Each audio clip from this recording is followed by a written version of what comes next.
for details.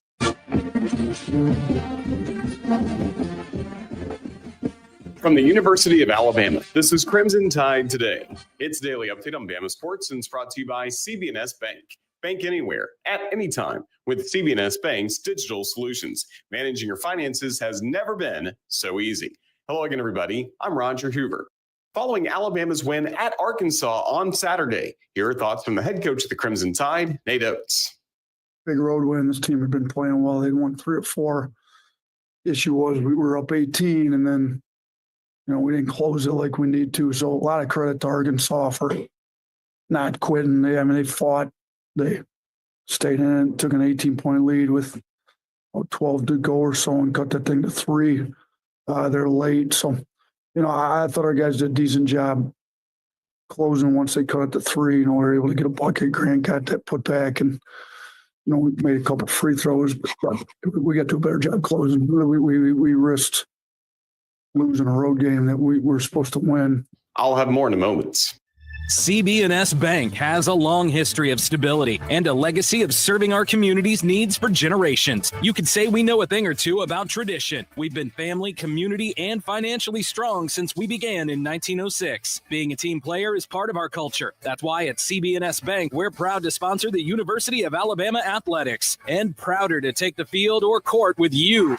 Visit cbsbank.com today. Member FDIC and equal housing lender. Join us tonight for Hey Coach and the Nate Oates Show, live from Baumhauer's Victory Grill in Tuscaloosa at 6 p.m. Central. Hey Coach is available to listen to across the radio network, the Varsity Network app, as well as the video stream on all UAE CTSN social media platforms. Crimson Tide Today is brought to you by CB&S Bank. Crimson Tide Today is a production of the Crimson Tide Sports Network from Learfield.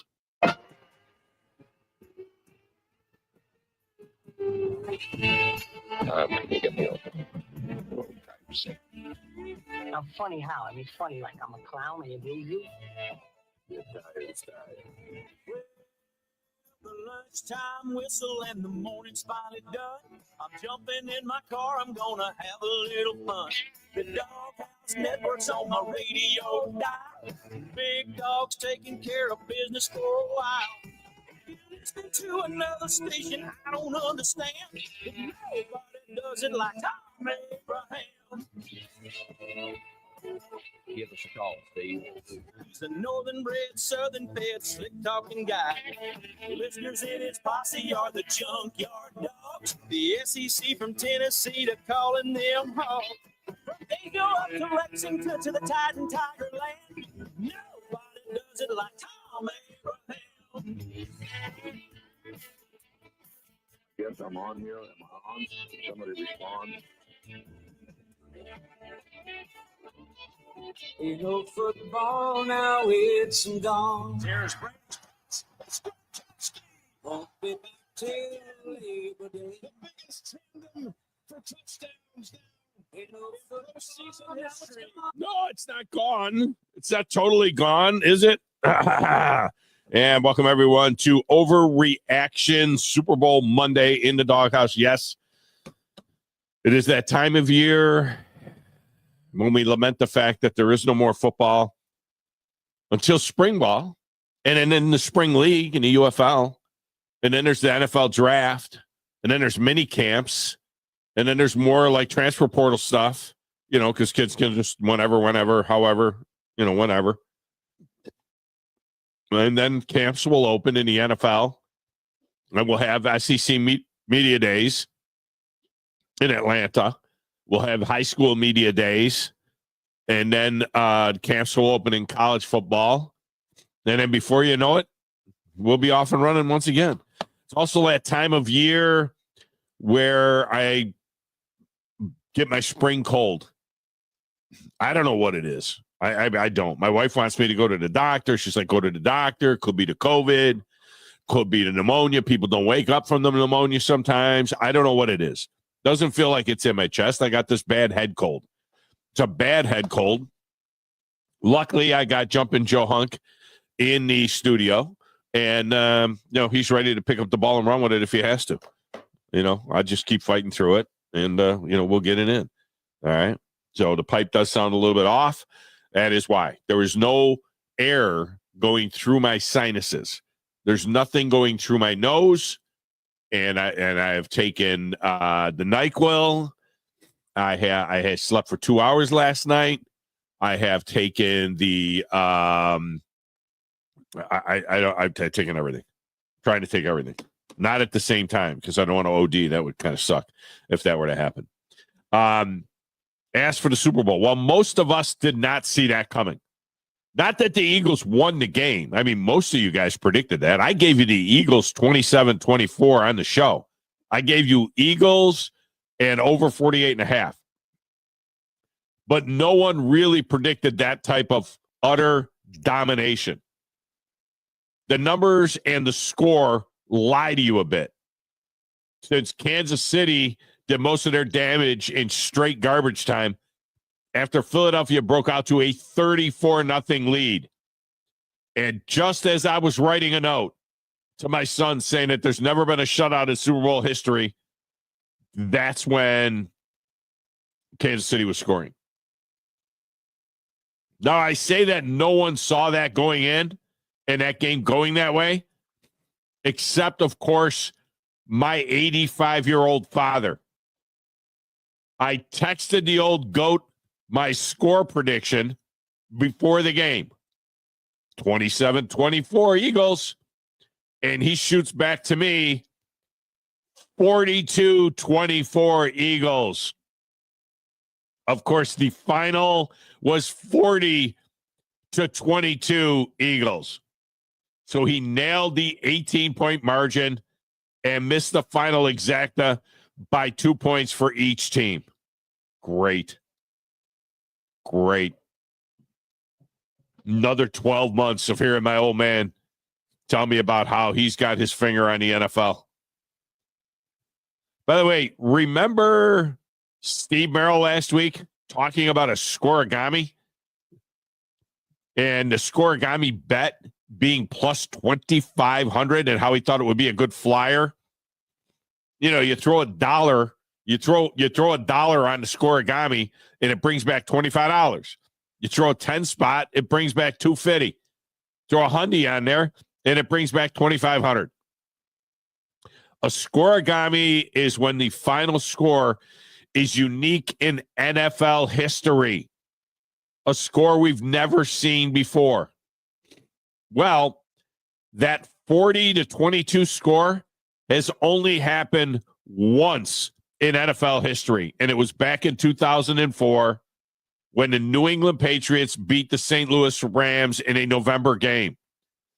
It was 33-22 late in the game when Tom Brady hit down pass 40-22 after the extra point. And there was Tom Brady last night doing another lousy job on the broadcast. One other game in the history in the NFL. That's how close that was to being a scoregami. One other game in the history in the NFL has ever finished 40-22. And, you know, what did Steve say? He said the reason that he liked the scoregami is because people go for two so much now. And we get weird scores. We get more weird scores now because people go for two a lot. Look, it felt like this was coming all season long, didn't it? I mean, somehow the Chiefs kept winning one-score games. I think 16 in a row, one-score. They looked like the worst 15-win team in the history of the NFL, which is just a goofy thing to say. I mean, really. I mean, they won 15 games. But as 15-win teams go, they sure didn't look like it all season long. But yet we couldn't look away. We couldn't say, hey, these guys, they get the breaks. They make the breaks. The witch that is Patrick Mahomes comes through. And last night, when they called that offensive pass interference on that fourth down play on the Eagles' first possession, and they called offensive pass interference against A.J. Brown, it was like, oh, God, here we go again with that call. But then they made an equally bad call against Kansas City, which, to Brady's credit, He criticized both calls as much as Brady would criticize anything. Remember, it's in the rules that the NFL laid out for him because he is an owner, a 10% owner of the Oakland, Las Vegas Raiders. It's in the rules that he cannot criticize the referees. That's what it says. It's actually right in the rules. He cannot, as an owner, be critical of the referees. No, Brady's like, I don't like that call at all. I don't like that call. And Mike Pereira chipped in with it. Don't like that call at all. That's about all he could say as far as he was going to go. But on the night, to be honest with you, really, it felt like more of the calls went against the Chiefs than for them. I mean, look, they easily, on that strip sack fumble, easily could have called the Eagles defender for smacking Mahomes in the face. It wasn't like it was post-possession.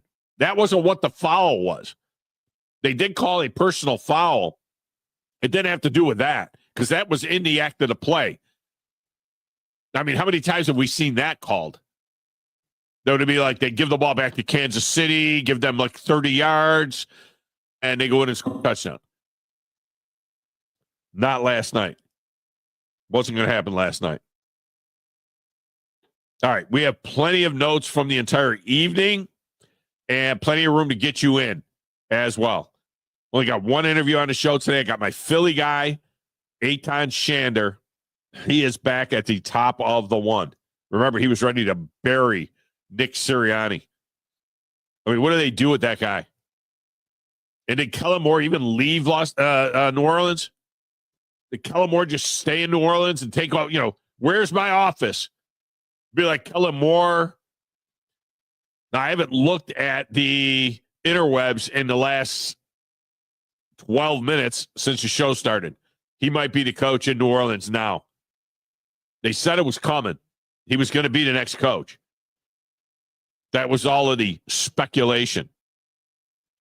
Kellen Moore be like he wouldn't even leave New Orleans. Like Kellen Moore packs his bags when they fly into New Orleans and just moves into his office.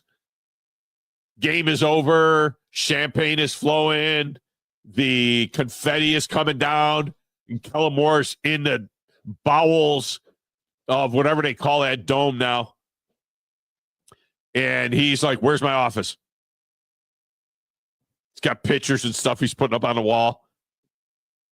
Team is out front getting the awards and everything. He's putting up pictures.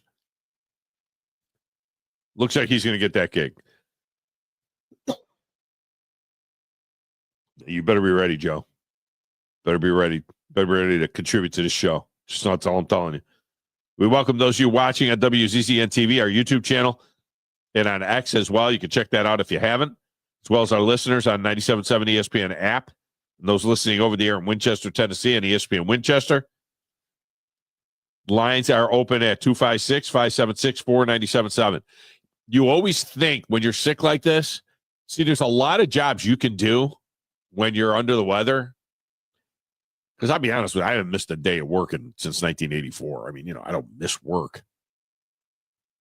You just come in here and you slug away. While I was waiting for my wife to get ready for church yesterday morning, I knocked out an hour of work in the office. You don't really miss work. But when you have to crack this mic open and do 2 hours on the air, it can be rough. You don't realize how bad it is until you start talking. And then once you start talking, you realize, I don't know that I can talk for 2 hours straight. So between you guys and Joe, I'm going to ask you to carry the show. 256-497-7. You can text the show, 732-9TA show. 732-982-7469. It's a great way to communicate with us. My X feed is at Thom Abraham Show. The Zone is on X at 97.7 ESPN. Go ahead and toss a follow to ESPN Winchester as well. Speaking of apps, go ahead and get all of those apps. The Zone app, the Talk Radio WZZN app, the ESPN Winchester. Get them all. Get them all. All kinds of great programming for you. We are in full-blown basketball season now. Don't forget about your big zone deals. Find that link at 977ESPN.com. You can chow down, snag some great golf or some great food for half price right now. And there's more great deals being added every week. All right, let's clean up some business. In the Grand Trifecta, several of you made a late run. Grumpy hit 14 of the 16 points we made available in the Super Bowl over 2 weeks between the prop fecta and last week's superfecta. Dude hit 7 out of the 8 picks, but he only had 1 point going in. So he finished with 15 points in the Grand Trifecta. Jay in Athens and Badger Larry left the door wide open for you guys. Wide open. And in fairness, I think Badger Larry missed 1 week because he was skiing in Vail or something like that. Bama Brad made a run at it. He got to 16 points. But it was the crackho who came in with 7 points and then tacked on 10 more over the last 2 weeks to get to 17 points and pick up the win and the TOC Ice Suite for March 1st. Now, the question is, does he keep it or does he sell it to Grumpy? Grumpy said, I want to know who wins that Ice Suite. And then Grumpy goes out and almost wins it himself. Grumpy's like, tell me who wins that Ice Suite because I may buy it from him. So I told the crackho on the text, I said, either send me your address or let me know if I should give your number to Grumpy so you guys can negotiate a deal. All he asked me was, what day is it? I don't know. Maybe March 1st, so I don't know what he's doing yet. And it beat the big dog. Kerry and I had the exact same picks all the way down except for the game where I took the Eagles. He had the Chiefs. So I get to win on the final weekend of the season. But you guys took me down for the year.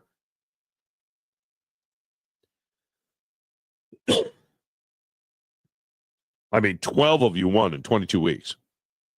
You beat me by 8 picks overall. It was the best year the listeners have had in 18-year history of Beat the Big Dog. All right, back in Command Central. Playing the Plan Doesn't Matter to Stacks of Wax. Answering the phones.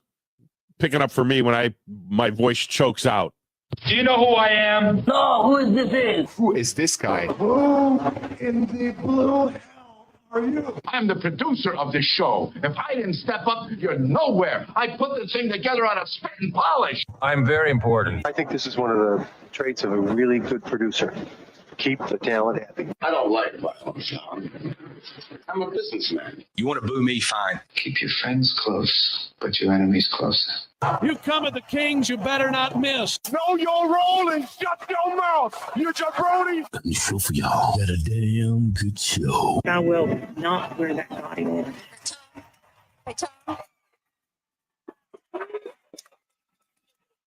So I'm getting ready to drop one of these Ricola cough drops here. The honey here, no honey. I don't know what it is. It's some honey herb. It's the honey herb cough drop. I'm popping that bad boy. You better be ready, man. You better be ready like those. You know those commercials where the guy comes in and takes over, like Jacoby Brissett comes over and takes over? And that's what you're going to be right now.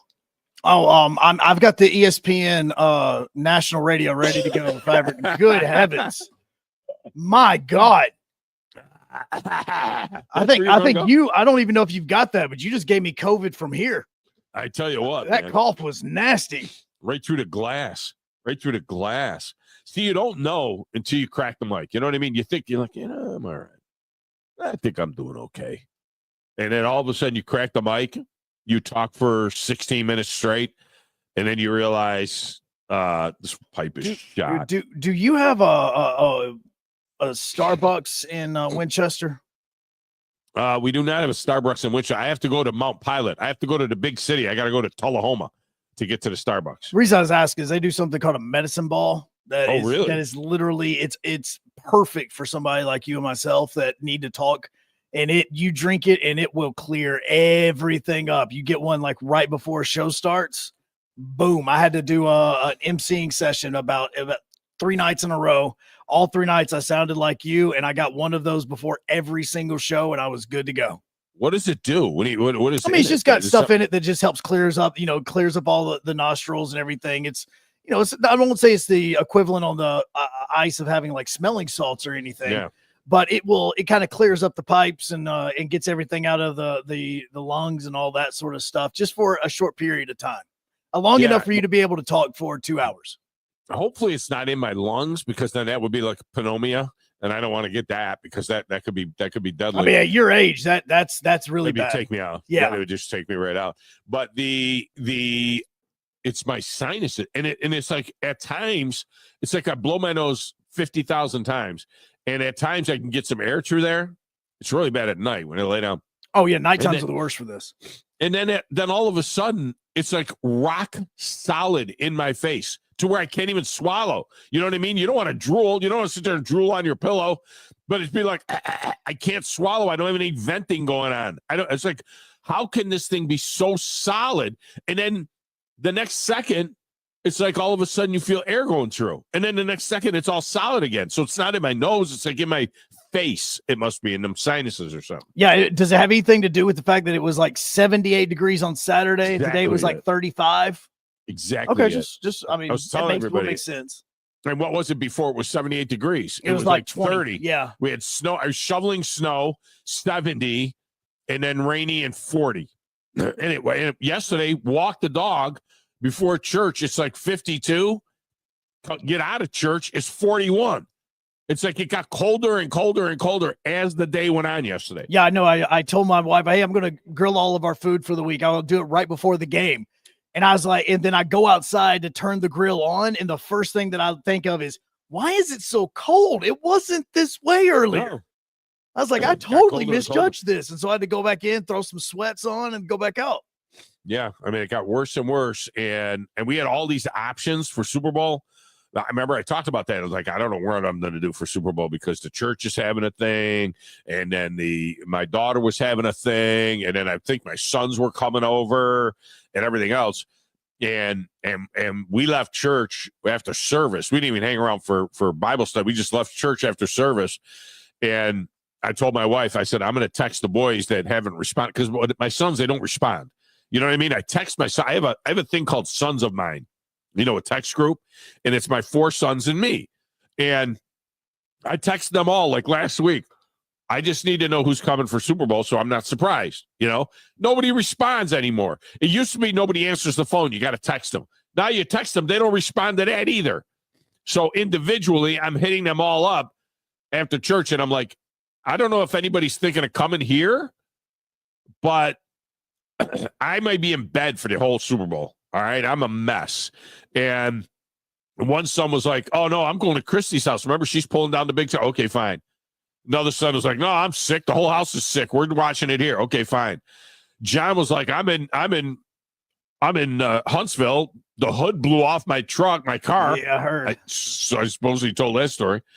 Hood blew off my car, limped it back to Huntsville. I'm not going anywhere. And then my other son was like, I'm going to Nashville. We got a party in Nashville we're going to. I'm like, this is nice. It'd be nice if you guys had said something to me, just kind of let me know. They don't let me know anything. And then on top of all of that, Joe, my place is 110 years old, right? My property's 110 years old. I've owned this house for 10 years, or 9 years now, I guess, almost 10 years. And the gutters are old. I could tell the gutters are in rough shape. They're in bad shape. So I wanted to go with leaf filter, put the filters on. I got trees all around. I want to get it so the gutters will be better. I need new gutters up on the top level and all this stuff.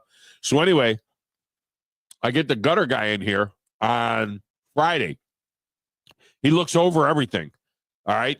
He says, do you have any idea what this is going to cost to redo all your gutters, to replace all of the ones that are bad, and to redo all your gutters and put filters on all of the gutters and everything else in this massive house, which has got 3 levels? He says, do you have any idea? Now, remember, I grew up as a contractor. I was in a contracting family. My father is still an electrical contractor. So I got a sense of things. So I got a number in my mind. So the number I got in my mind is 20,000. I'm like, this is going to cost me 20 grand to do a gutter job on the entire property, right? So the guy, I said, yeah, I got a number in my mind, but I'm not telling you the number I got in my mind. You tell me what you think it's going to be. So dude says 23,000. I said, all right. So remember, I got a number in my mind. The number in my mind is 20. So I tell the guy, I got a number in my mind. The number in my mind, 18,000. He does some, it's like buying a car. You know, he starts crunching numbers and this and that. We could do 18,600. Like, all right, fine, let's do it. So we're going to do it for $18,600. So they started today on the gutter job. It was like right out of. Did you watch any HGTV with your wife or anything like that? Do you watch any of them like rehab shows? I've blocked those channels. I've got that ability, so all those channels have been blocked. Like they're bad. She don't watch that shows. stuff? No, she doesn't even watch. No, she'll watch some god awful show on Netflix. It's basically like these people selling houses and stuff. That's all she'll watch. But other than that, no, I've got them all blocked. So like Mike Holmes, Holmes Makes It Better and all that stuff. So I get the call today at 9:30. Dude is calling me from Murfreesboro. He's talking to the crew that's here, and the crew has sent him pictures, and he says, I got bad news. I'm like, what? He says, your fascias are rotted. The third level soffits are rotted. Blah, blah, blah, blah, blah, blah, blah. I'm like, what am I looking at now? She's probably going to be another $5 grand. You got to be kidding me. What is, Joe, what is 18,000 and 5,000 add up to? 23, the original cost. Yeah, that's right. You got me. So he tells me 23 gur. I tell him I'm only paying 18 gur. He comes back with 18.6 gur. And then he calls me the day of the job and says, you got another 5,000 in trouble. Next thing you know, it's 23 gur. Yeah, they're going to get their number. So like Kendrick Lamar said at the end of the halftime show, game over. He wins. Is that what he said? Yeah, that's what the game over. He said, don't watch anymore. I don't know what he said because I didn't understand one word of what he said. I didn't understand that thing went downhill from the point. The best part of the entire halftime show was when dude rolled up in an 87 Buick Grand National. That was my car, Joe. That black car that he had, that 87 Buick Grand National with the 6-cylinder turbocharged engine, I had that exact car. Dang. That was my car. I owe Baby A money now. He said this would be what you would say. He said that this would be what you would talk about with the halftime show. He said this would went right in the tank after that. From there, it went straight downhill. My wife and I were playing a game. 6 minutes into the halftime show, my wife and I were playing a game. The first one that can guess a word that he is saying wins the game. We're like listening intently. We're cranking it up to like 21 out of 25. And we're listening and we're trying to make out just one word. Just give me one word, any word. And I promise you, because I did understand it, and I literally went down this rabbit hole overnight about it because I woke up this morning at 3 a.m. I will tell you that that was one of the most legendary performances ever in a halftime show. It was the worst halftime show in the history of the Super Bowl. But I promise you, if you understood and knew everything that went into it and everything that was said and done during the thing, you would understand. It was absolutely the most brilliant thing that anybody's ever done in music at a halftime show. I cannot believe that the NFL continues to allow these gangster rappers to go out on there. The NFL, which suspends a player if they say an N-word. The NFL, which is holding itself up as holier than thou. The NFL continues ever since they put Jay-Z in charge of the halftime show. In 2020, this was Jay-Z's 6th halftime show. And every single one of them has either been hip-hop or rap. And every single one of them has featured an artist that if you were to go and read the lyrics of their song, you would blush. I mean, it's just, awful. It was awful. And the whole thing was horrific. And by the way, it is being panned outside of Joe and maybe John. I don't know. It's being panned as one of the worst halftime shows ever. I mean, since ever. I mean, it was ever. So let me ask, what do you judge like successful music on? Like if you're saying somebody is successful in the music industry, what do you judge it on? Well, it's not a matter of like record sales. At the Super Bowl, I think you have to cross all genres. You know what I mean? I think in the Super Bowl, you have to do something, that crosses over into different areas. And it's hard to do with music because people have their music and that's it. Like I really liked when Bruno Mars did, the Super Bowl. I thought Bruno Mars was really good at it. And then again, I thought that was god awful. Yeah. I thought YouTube was the best one ever was YouTube. Yeah, I slept through with that. Bono. Yeah. And I know the reason why you did because you've talked about it, but I saw it and I went, I hate you too. I'm not going to watch this. I don't care. Yeah. My biggest problem is, and I got no problem with different genres of music. My biggest problem was if you're say you're like me and you don't know Kendrick Lamar from, let's put it this way. Do you know who Kendrick Lamar is named after? Do you know who Kendrick Lamar was named after? Duh, Lamar Odom. No. Yeah. I'd understand Lamar Odom better than Kendrick Lamar. Kendrick Lamar is named after Eddie Kendricks. Do you know who Eddie Kendricks is? Yeah, Derek's brother. Yeah, duh. Yeah, no. Eddie Kendricks was the lead singer of the Temptations, okay? And his daddy was a big fan of the Temptations and named his kid Kendrick Lamar, after Eddie Kendricks of the Temptations. Now, if you rolled the Temptations out there, I'm good. You would literally have to roll them out there, though. Well, yeah, in that case, yeah, probably. But the reason I say this is, why don't they do music that you can understand when you can hear the words? Well, and why? I mean, and these are sentences that don't. I got the lyrics here. I'm going to read you the lyrics. Because I don't know what the hell he was saying. Nobody could understand him. Nobody could understand him. The lyrics to the song, one of the songs the one he finished with, I think. This one's the best one. The lyrics to that song has at least a half a dozen N-words in there and a half a dozen F-bombs in there. Are you talking about TV off or are you talking about Not Like Us? Not Like Us. Okay. Did you, Like this is the reason why I asked, do you know not what the song is about, because that's a whole rabbit hole all in itself, but do you know what that song just won like the previous week? Well, probably won a Grammy for something. Try 5. He won the most Grammys of the Grammy Awards last week. Yeah, that doesn't make it good. I mean, they also gave Beyonce the country music artist of the country album of the year.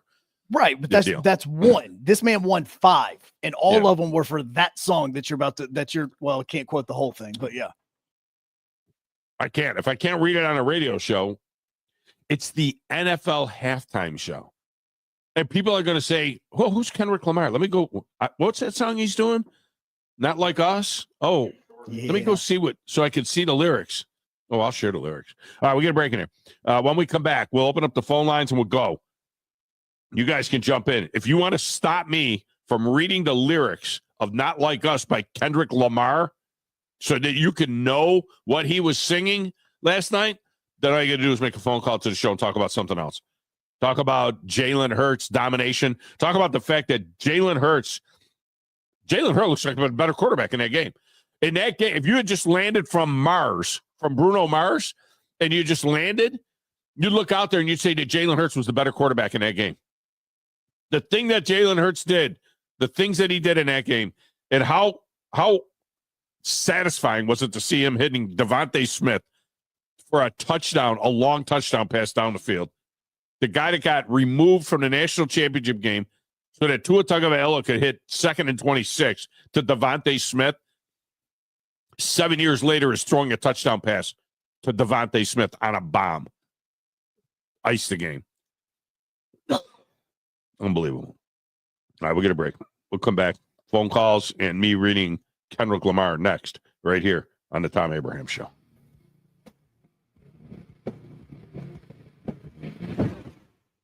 Tom Luganville here for my friends at Woody Anderson Ford. Bobby White and his team take great pride in their service department, and you can see it the moment you walk into those beautiful new service lanes. And just like a championship team, they all work together to make sure your experience is second to none, whether you drive a Ford or not. Also, check out the gold certified pre-owned inventory at Woody Anderson Ford for great deals every day. Stop by and see them at Jordan and Sparkman or at Woody Anderson of Madison on Hughes Road, or visit WoodyAndersonFord.com. Are you tired of power outages disrupting your life? It's time for a Generac standby generator from Current Electrical. Storms may rage outside, but inside your family's powered up. So why choose Current Electrical for your generator needs? 1, we offer a wide range of models to suit every budgeted energy requirement. 2, our project managers handle every step of the process: power, gas, permitting, and inspections. 3, our certified technicians install your generator with precision, ensuring peace of mind. Don't wait for the next blackout. Call 256-880-1880 or visit us online at jetsuperstore.com. Mark and Henry McDaniel, attorneys at law, are proud alumni of Madison Academy, and Madison Academy is proud of them. They have served our community through their practice, through volunteerism and service on national, state, and local boards. They explain the complexity of critical court rulings on local media. Their successful practice has been built on integrity. Both are veterans of MA Athletics and proud sponsors of Mustang football. McDaniel and McDaniel, attorneys at law. No representation is made that the quality of legal services to be performed is greater than the quality of legal services performed by the lawyer. Hi, this is Wes Neighbors. I'm here with Sam Fleming with Fleming Roofing and Restoration. Sam, tell the folks about Fleming Roofing and Restoration. Hey, Wes. Our company, Fleming Roofing and Restoration, specializes in commercial and residential roofing and repairs. I'm a fifth-generation Huntsvillian, and our family's been doing construction business in Huntsville area since 1965. Sam, what kind of roofs does Fleming Roofing and Restoration do? Our guys are skilled enough. We can come out and address any kind of leaks or issues you might have on your commercial, on your metal roofing, on your shingles. We can do anything, and we can offer you a solution to repair it, or we can replace it. You guys also do insurance restoration. Our staff has 10 plus years of experience as insurance adjusters, and we really do know the inside and out of the claims process at Fleming Roofing and Restoration. Check out Fleming Roofing and Restoration online at FlemingHSV.com, or you can call or text them at 256-651-9440. Hey, Wes, we show up. We aren't a winning school. We are a championship school, and we make legends. Join the Crimson Tide as they look to continue to rise to the top of the NCAA basketball mountain. Every game, all season, right here on your home for Alabama basketball, the Crimson Tide Sports Network from Learfield.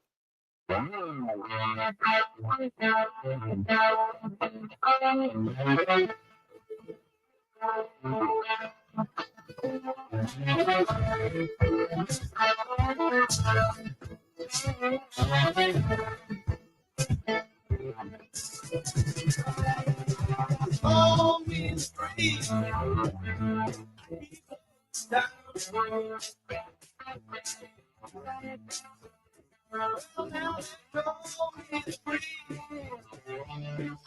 See, I can understand this. Call me the breeze. I keep rolling down the road. One of these guys going to play the Super Bowl.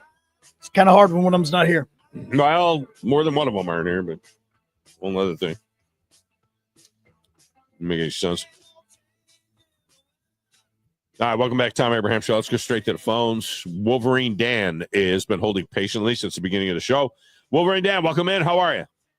Hi, I'm doing well. I hope you feel better in the near future. You know, a lot of times this time of year it's dry in the house because either you have a heat pump or really dry, real dry. Yeah, and that's how sinus starts. A lot of sinus infections start that way. So maybe some device that maybe put a little steam in the air, possibly. Yeah. At your bedside would give you moisture for your sinus. I wonder if we got one of those. The old vaporizer, right? Right? The old vaporizer thing. Yeah. I have one of those. Yeah. Now, with that said, you know, first, I want to start with this real quickly. Grumpy is probably one of the best callers on the show. There's no doubt about it. You know, I actually enjoy listening to Grumpy. But Grumpy, I want you to understand something, okay? First off, Joe talked a little bit about his son in video games as Spider-Man. Joe talks a lot about his family, which I enjoy quite a bit. So I enjoy that. Thom just started out talking about his sinus, how he was sick. Then he went into the father predicting the score, just about hitting the score. And then he talked about his $23,000 gutter job.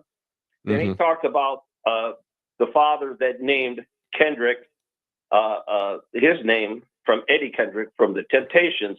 Yeah, edification. So let me get this straight. I love your stories. Almost every day I get a story, and you've got 9 children.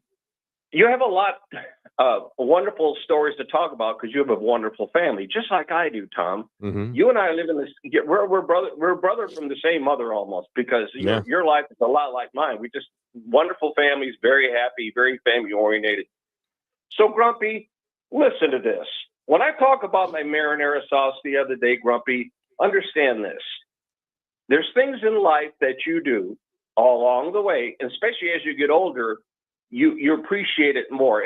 When you hit the mark, when you do something that's just perfect, and it doesn't come around that often. So it's a small little thing, Grumpy, about marinara. But at that moment, it was wonderful because my wife thought it was delicious too. So not only did I benefit from that. So Grumpy, when I talk like that, you're just going to have to just, grin and bear it, okay? You're still one of the greatest callers on this show. But Grumpy, there's more than life than just sports, all right? And you know what? I'll apologize in advance if you're not happy. I am. I am very fortunate to have what I have. So, well, he's Thom, grumpy. I mean, that's why he's grumpy. But I completely forgot. You carry a grudge, man. I completely forgot about that he cracked you on the sauce on Friday. Yeah, was it Friday? I forget. Did I explain myself well? Yeah. Okay, That's well, right. there you go. Now, let's talk about the game.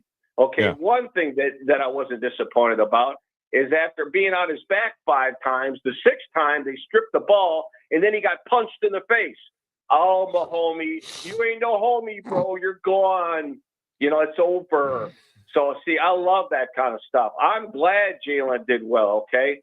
He's the guy that was classy guy after he got benched from the pineapple chucker took over. He got benched, but he didn't say anything. He didn't bark about it. I like that guy. I think he's a really good quarterback, and he's a class effort. Now, I will say this. After seeing that game, and I'm thinking to myself, if we just had all our defensive players back on this team, and I'm speaking of the Lions, we could have won that Super Bowl, Thom. You know that. We had the team. We just got decimated in defense. Now, hopefully the team can stay healthy and we can keep the pieces together. I'm just not sure your quarterback's dynamic enough. I just don't know that. I don't know that Jared Goff hasn't hit the ceiling. You know what I mean? I don't know that that's the best you get out of Jared Goff, because quarterbacks in the playoffs, they raise their game to another level. And I think Jared Goff plays at his highest level all through the regular season, and he doesn't have that other gear. That was the best game Jalen Hurts played all year long. But that's what, he has that capability of raising himself to a championship level like that. I just don't feel like that in the long run. I just feel like Jared Goff is not quite there to take you over the top. Okay. Well, the last thing I get off, unless somebody else get on, but see what happens when even a really good quality quarterback like Mahomes, how he's pressured, got on his back, how it rattles. I don't care who you are, it'll rattle you, and that's what happened to Homie, and that's exactly what happened to Golf when he got that targeting hit. That guy should have been thrown out of the game. And that was a really nasty hit, and it was intentional. And after that, Golf got fuzzy, didn't play well the rest of the game, just like Mahomes didn't, because he was on his back too much. So when you rattle the quarterback, you have a very good chance of winning the game. So with that said, I'll get off the air. Hopefully, Grumpy can come on and give me critique how I did. I'm sure he probably will disrespect me, but you know what, Grumpy? I still like you. You're a good caller. Talk to you later. Kramer wants to know what the odds are if I wanted to place a bet right now on who will win the Super Bowl next year. The Eagles are plus 625. They're the favorites. It's not going to happen. It's not going to happen. It's not going to happen. The Chiefs are plus 650. I have a sneaking suspicion that the Chiefs are due for a kind of a downish year. I'm not saying that, Patrick Mahomes been to 6 Super Bowls now. Brady went to 10. Mahomes is 3-3. Brady was 7-3. I'm not saying that it's done for the Chiefs, but it feels like if Mahomes is going to have a second run at Super Bowls, it feels like it will be with a completely different cast. You know what I mean? It feels like they got to shore up the offensive line. I said this last week, and Chief fan got after me. Remember that call? And I said, I'm worried about the Chiefs' offensive line. The Chiefs' offensive line is not going to give Mahomes the time against this defensive line. They're not going to give him the time. And every time Vic Fangio sent the house at Jalen Hurts and the Eagles, Jalen Hurts would split the seam right up the gut and go for 17 yards. It just, you weren't going to get that out of Mahomes. And it caught up with him. The constant pressure, because it's not that they just sacked him 5 or 6 times. They hit him constantly. The Chiefs are plus 650. Forget about it. Sucker bet. The Bills are plus 675. What this means is that if you bet a hundy, you get 675 back. The Ravens are plus 675. So the Bills and the Ravens are 675. The Chiefs are 650, and the Eagles are 625. The Lions are plus 1,100. So you Lion fans out there, you want to jump on your Lions? Jump on them now. Plus 1,100. Hundy brings you 1,100 if the Lions win the Super Bowl. The 49ers, who missed the playoffs and won like 6 or 7 games, are plus 1,400. Commanders plus 1,700. Packers plus 2,000. Those are your favorites for the Super Bowl next year. LSU Lynch is next. LSU Lynch, welcome to the show. How are you? Son, I hope you feel better. Look here. Remind me, who won the I Sleep? It was, we just announced it in the last segment. That is the Krakow with 17 points. So look here, I made a good run at it and everything. And look here, congrats. You had a good day. Yeah. I made a good run. Look here, had I picked the over on the sacks, because look here, Tom, who thought that he was going to get sacked? What was it, 6 times? Who would have thought that? Yeah, they got after him like crazy. When I picked the Eagles, I'd have been right there, son. But the only reason, listen, y'all, only reason I picked Kansas City was because, like you said, nobody saw that butt whooping coming. No. Nobody saw that coming. And look here, number 2, y'all leave the Wolverine down alone. Son, I love to listen to him talk because I cook a lot. I'm a cook. I used to listen to the Wolverine Dan cook the quiche when he was still working. You hear me? He was always cooking the quiche back in the day. You hear me? Yeah. And number 3, I was talking to you about the fishing. I watched these fishing shows, Tom. Yeah. The first time I ever seen the pistol grip underneath the reel on the fishing pole. I never saw that. I went and saw that. See, when you say pistol grip, I'm thinking in the old days, in the 80s, we used to have bait casters. They called it a pistol grip because it was like a foam formed grip. But the pistol grip you're talking about, it actually looks like a gun. It's ridiculous. I think it's I think it's a gimmick. They're up there catching walleye and everything on a light pole. I mean, it kind of makes sense. Kind of like, remember the movie The Jerk, and he put the little thing on the eyeglass and everything, and then ended up suing everybody.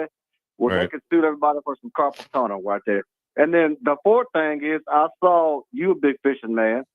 You got a boat and a trolling motor. I saw a trolling motor that got a camera on it with a screen, so y'all can look at what's coming on. Is that true?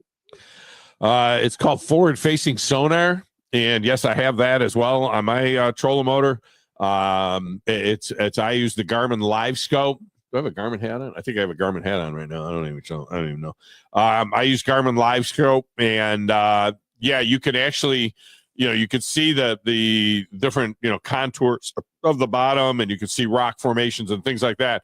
But you can literally see the fish moving around. Now you got to determine what kind of fish it is. And then you can see your bait going down there and you kind of dangle it over them a little bit, shake it a little bit. Getting them to bite is a little different than seeing them. But when they come up there and they snag your bait, it's pretty wild. And I'll say this and I'll hang up, David. Look here, I want to hear what everybody ate during the Super Bowl. So we had Philly steaks and the meatball sandwiches with the extra cheese. Go Nice. with it. We did. My wife made our Super Bowl. We call it Super Bowl dip. My good friend Scott Bishoping, ex-coach, coaching buddy of mine, and one of my best friends in the world. His wife introduced it to us in 1992 or 93. Sometime in it might have been 89 or 90. Sometime around 1990. So we'll say 35 years ago. About 35 years ago,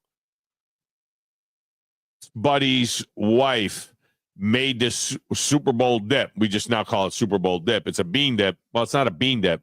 So what it is you put Philadelphia cream cheese on the bottom of the bowl, bottom of a glass, Pyrex glass dish. You put Philadelphia cream cheese, about half an inch, Philadelphia cream cheese. Then you put the Hormel chili with beans. All right. Personally, I like turkey chili without beans, but for this, you use regular beef chili with beans. You put that in there, layered, about 2 cans of that for a 9x12 deal, and then on top of that, you go with a thick layer of mozzarella cheese, and then you bake it for like 35 minutes in the oven, and then you break out my wife. She goes with the scoops, the Dorito scoops that are skinny and they're thin. I go with the Frito scoops that are heavy. I like a heavier, what do you call it? Dip chip. A little heavier dip chip. Probably finish that for dinner tonight. That'll be dinner tonight. But that's what we have during the Super Bowl.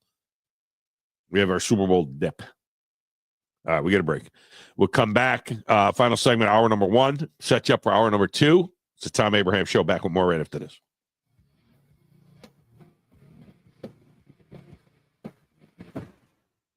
You're listening to the Thom Abraham Show with Joe Hunk on 97.7 ESPN The Zone.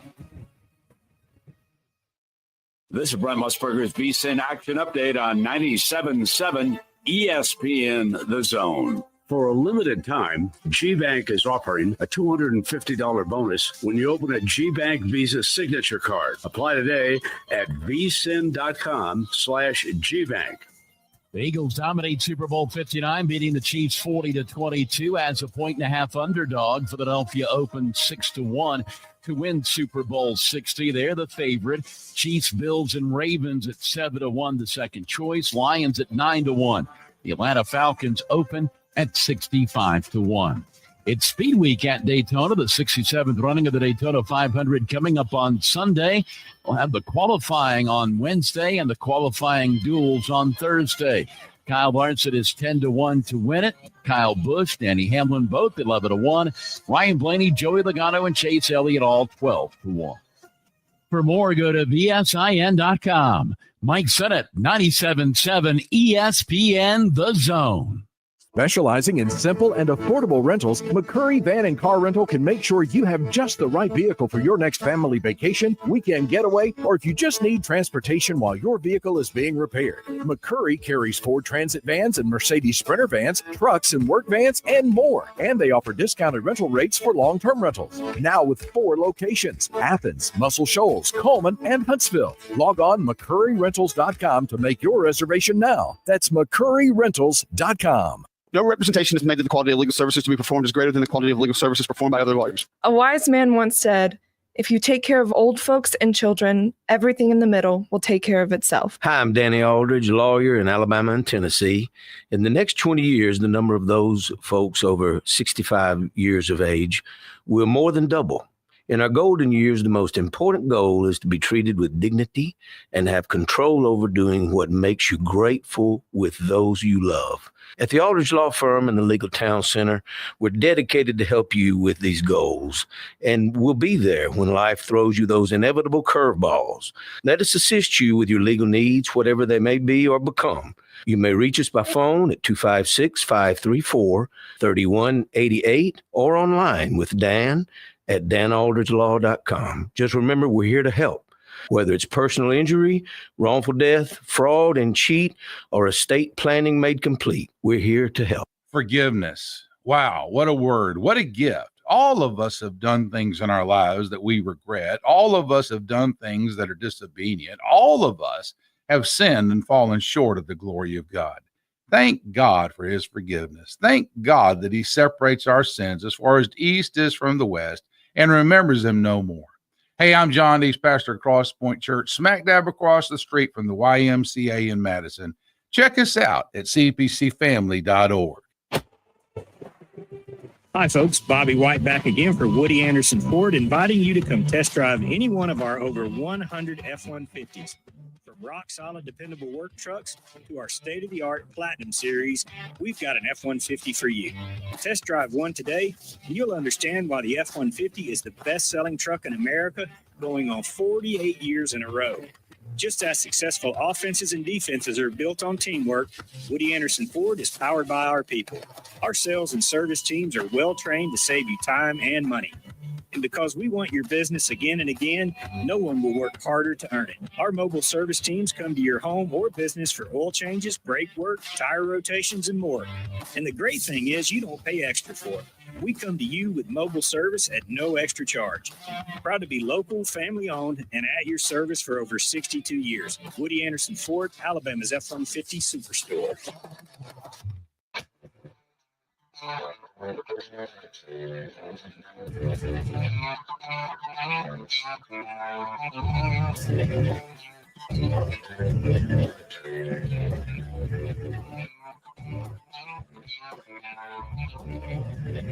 right, our number one is in the hopper. Our boy Eytan Shander from Philadelphia got confused with the Central Time and the Eastern Time. So he's not going to be able to make it at the top of the hour, which means we are wide open the entire second hour of the show. Great. More of my broken voice. Still got my notes to get to. I still might read Kendrick Lamar. Got some hoop to get into. And your phone calls next right here on the Thom Abraham Show. By now, you know about Eagle Masonry and Insulation, and maybe you know that Eagle also does landscaping and dirt work. But how about after paint work? Shower doors, shelving, and mirrors, all taken care of by Eagle, the same Eagle that takes care of all your masonry, insulation, and landscaping needs. Eagle brings the same level of expertise to all these disciplines, and they're ready to provide you with a free quote. The website is the same, insulatewitheagle.com, as is the phone number, 256-755-1556. Give them a call and see what Eagle can do for you. Eagle saves you time. Eagle saves you money. Are you trying to find a new house? Are you trying to find the right loan, the right people to do your loan? Look no further than the Bank of Frank Ewing in Hazel Green. John Kendall, the Vice President of Mortgage with me. John, when they need a loan, and I say they, when people need a loan, it's about them. That's right, Scott. Our whole motto is it's all about you. We're going to be okay. You're the one making the investment. We want to make sure that you're taken care of. How do they find you? Give us a call at 256-507-9180, or they can catch us online at bankofFrankEwing.com.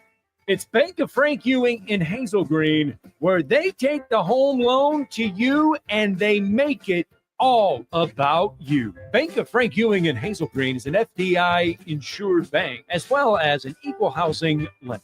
NMLS number 446707. This is Sports Center. Good morning. I'm Doug Brown. The Chiefs won the coin toss for Super Bowl 59, and it was all downhill from there. The Eagles run up a 34-0 lead, led by a defense that hunted Patrick Mahomes all night long. The only thing the Eagles didn't do was put up the first shutout in Super Bowl history, although it looked for almost 3 quarters that they might. 40-22, the final. The Eagles win their second Super Bowl and fifth NFL title overall. Quarterback Jalen Hurts is the MVP. Hawks guard Trae Young, who was upset he wasn't originally named to the All-Star game, now gets named as an injury replacement for Giannis Antetokounmpo, who's out with a left calf injury. Young is leading the NBA with just over 11 assists per game.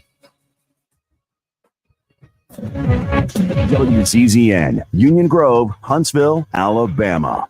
97.7 ESPN, The Zone. I'm Luganville here for my friends at Woody Anderson Ford. Bobby White, his team takes great pride in their service department, and you can see it the moment you walk into those beautiful new service lanes. And just like a championship team, they all work together to make sure your experience is second to none, whether you drive a Ford or not. Also, check out the gold certified pre-owned inventory at Woody Anderson Ford for great deals every day. Stop by and see them at Jordan and Sparkman or at Woody Anderson of Madison on Hughes Road, or visit WoodyAndersonFord.com. Have you discovered Good Company Cafe? The place for breakfast, brunch, lunch, and so much more. Enjoy brunch all day and pair with one of our many seasonal refreshing drinks, including alcoholic and non-alcoholic options. Choose inside or outside on our gorgeous, spacious, dog-friendly patio. And have some fun with friends playing yard games in the courtyard. See catering, to-go options, and lots more at goodcompany-cafe.com. Good Company Cafe, 7500 South Memorial Parkway. Can't get a ticket? Never miss a second of Huntsville Havoc Hockey. Huntsville has a 2-on-9, and that is okay. Tic-tac-toe and off we go to Pensacola. With the Havoc Zone, only on 97.7 ESPN.com and the 97.7 ESPN The Zone app. You need to be more like a dog. Like what you guys are doing. You've got your fingertip on the pulse of your listeners. You guys know what they're talking about. Be a dog. God bless the show. You are the Messiah. We need more dogs. This is the best show on radio. The big dog, Thom Abraham, is here with you. So settle in and get your bark on. Now live, here he is, the big dog, Thom Abraham. Look, our dog speaks Spanish. I don't know how to say this, so I'm going to choose my words very carefully. I think you're a psycho. Do you know who I am? I mean, that guy sounds like Elmer Pearson farting into Miles Davis' trumpet. I guess I'm on here. Am I on? Can somebody respond? Get it off, Michael. I have to drag my Yankee ass out of here.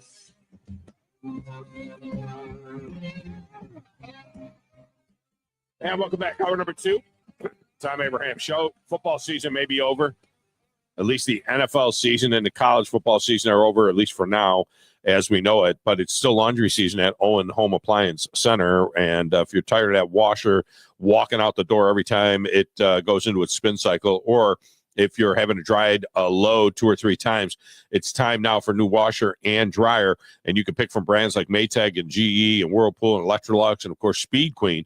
Try the new 2-in-1 GE Profile that washes and dries a load all in one machine. Visit the interactive location in Lacey Springs, where you can try the washers and dryers before you buy them.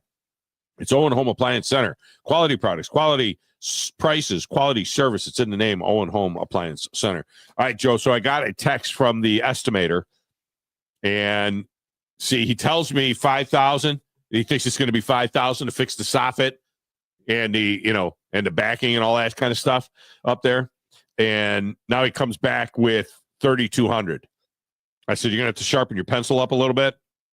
And he comes back with $3,200. So this is the oldest contracting trick in the book. Hit him with a jacked up number, and then you come back and you tell me $3,200, and then now I feel good. Now I feel good because you told me $5,000. Now you knocked $1,800 off. It's probably only costing them $1,000 to do what they got to do up there, but they're hitting me up for $3,200. But they told me $5,000. It's an old trick. It's an old trick. It's a good job by them. All right, 256-576-4977 will get you in. As I said, Eytan got screwed up with the Central time. He thought it was 2 Central. I said, no, I'm off the air, 2 Central. It's very clear, 2 Eastern, because he's in Philly. So we don't have him, which means you get my broken voice for the next hour, and you can go ahead and jump on board. Now, I have an issue. It's not a huge issue, but it is an issue. Bama Brad, I knew he had hit all 4 picks yesterday. And so in the superfecta. So I knew he came in with 8 points. I knew he tacked on 8. But I kept looking for his propfecta picks, and I could not find them. I kept going back and looking. I could not find them anywhere. So I thought, I guess he didn't get in on the propfecta the week before. So I just gave him 8 points, which gave him 16, which put him 1 point behind the Krakow. Well, it turns out that he did send in picks, and they were a text string because he had sent some other texts about some things. And then, so I went back and I found that text, and I'm looking at it because I get literally, 50 of these picks online. And now I'm looking at it, and I go back in the body of the text thread. Sure enough, there he is. And he got 2 out of the 4 picks right in the propfecta, which gave him 4 more points. 16 and 4 is 20. So it's actually Bama Brad that won the ice sweep. But I already told Krakow that he won. And I'm waiting on the Krakow to tell me if he's going to sell it to Grumpy. So now I got a 6-person ice suite that I promised to 2 people. So I'm going to take care of it. Look, Bama Brad won it fair and square. It was a mistake by me, all right, in terms of calculations. But I'll take care of the Krakow, too. I mean, I'll get him tickets to a game and some food and some things like that. Let's go to the lines. Speaking of the double that won it, Bama Brad. Bama Brad, welcome to the show. How are you? I'm good, big dog. I hope you get to feeling better. And I didn't mean to cause a bunch of trouble. I just was making sure. No, it's not you that caused the trouble. Well, no, it's not you that caused the trouble. It's me. And sometimes it's hard because guys will go, like Kramer will send me 5 or 6 texts, and in the middle of it, he'll make his picks. And then he'll want to talk about some other stuff or whatever, which is fine. And you had commented on a couple of other things. And then I saw, there you did make your picks. And that was it. I texted you a lot, anyway. So I figured it probably got mixed up in the stuff. Hey, did you hit the water Saturday? No. All right. So on Saturday, what happened on Saturday? Oh, Saturday is when this stuff happened. It's about Friday afternoon is when I started feeling really bad. And and then my son, who goes fishing with me all the time, he said, I can't go because I'm a mess. I'm sick as a dog. I'm like, oh, great. You're sick. I'm kind of sick. And so I ended up just working in the barn for a little while and then crashing. So I ended up not doing it Saturday. I ended up not fishing Saturday, just worked out there a little bit. So you told me you were going. I just wondered. Well, so I went, I told you I went to Lake Wheeler, and I haven't fished in years and years and years. So I went with 2 of my buddies. One's a professional crappie fisherman. The other one's a professional bass fisherman. So when we got there, I didn't know they had professional crappie fishermen.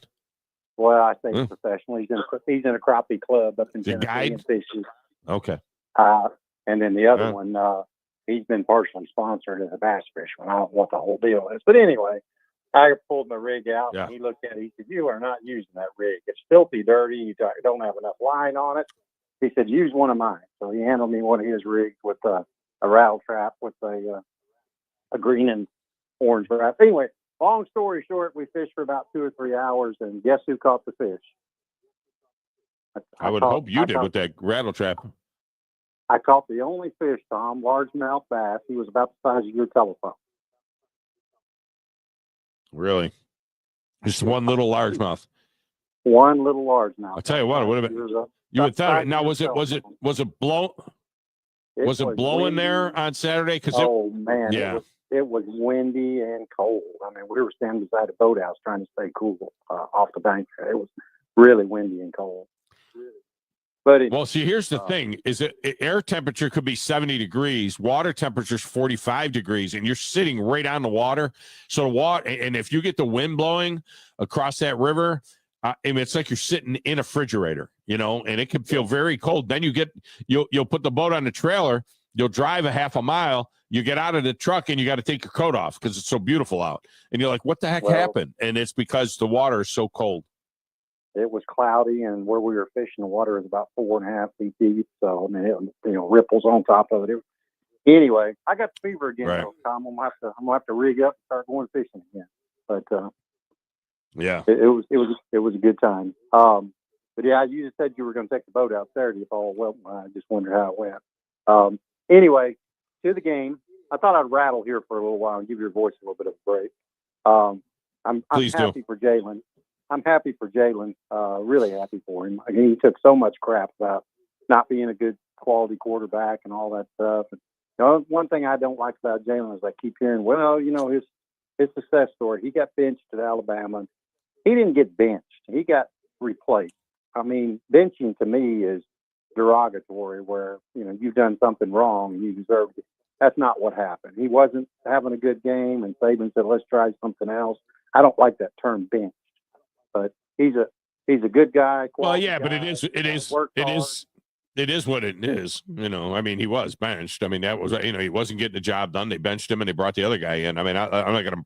Let's not parse words on it. I think he got benched, and then he handled it with great class that night, and then he handled it with great class the entire next season. A lot of people will forget. History will have people forgetting. They'll just remember that Jalen Hurts got replaced by Tua Tagovailoa in the national championship game.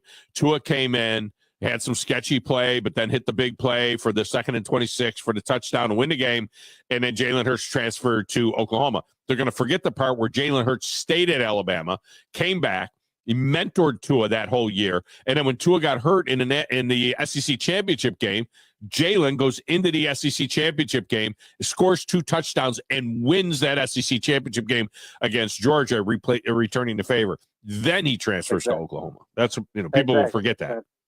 Yeah, exactly, and that's why I said I don't like the term bench. But I mean, you can look at it any way you want to. But anyway, I was really happy for him. Now, as far as my buddy Wolverine Dan, that song from, I think it's Frozen. I think I remember that from my kids. Let it go, let it go, let it go. I keep telling Dano he's got to let it go, let it go, let it go. Dan don't let anything go. Listen, I've known Dan for 20 years. Dan don't let anything go. You know that. I know. But when it comes to fandom, his picture is beside his teams in the book there. He's the biggest fan there ever is. So you gotta admire his passion about his team. So he's a good guy, a good family man, good man all the way around, and I appreciate his passion. I give him more crap than anybody, but he's a good dude. So anyway, hope you get to feeling better. Go to the doctor. COVID and the flu are running rampant right now, so you need to go get checked. I probably should go get checked. I'll probably go to if I can get out of here this afternoon. I got stuff piling up like crazy here, and I don't know if I'm going to get out of here now. But turn it over to Joe and go to the doctor. He's fully capable. He can handle. Well, there's things I do that Joe can't do. There's things Joe do that I can't do. But I got to do what I got to do. So, all right, man. You're not all right. Take care, bud. Bye. Appreciate you. I know where he was going. If you're not alive. Joe, you pick up my slack if I die? I'm sure somebody will. Somebody, yeah. I mean, we'll just pick an Abraham. We'll just throw an Abraham in there. I'm sure there's 3 as that can pick up my slack. Yeah. I mean, no. We're good. We're figuring it out. Yeah, somebody can turn. Somebody can jump in. Somebody can do it. So Kendrick Lamar did this awful post halftime show yesterday. It was just. Apparently it had some kind of social statement in there somewhere, but we couldn't make out any of the words. By we, I mean America. Couldn't make out any of the words. So unless you had heard one of these songs, you would know. But the NFL, ever since Jay-Z took over the halftime show, continues to shove these kind of acts down our throat. And so when I heard that the song was Not Like Us, now, look, I'll give him credit for the 87 Buick Grand National.